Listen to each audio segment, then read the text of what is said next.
সেতু বন্ধাসন, মানে বল দিয়ে উপরে উঠবো না, হালকা করে হাত এখানে রাখবো এবং শ্বাস নিয়ে ধীরে ধীরে উপরে উঠবো, স্লোলি।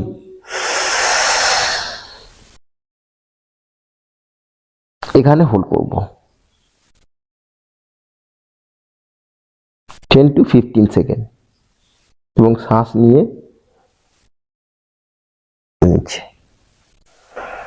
1 থেকে 2 মাস প্র্যাকটিস করার পর ধীরে ধীরে সেতু বন্ধাসন যে কমপ্লিট পোজ এই অবস্থায় আসা সম্ভব হবে। শুরুর দিকে নয়, শুরুর দিকে ধীরে ধীরে ধীরে ধীরে।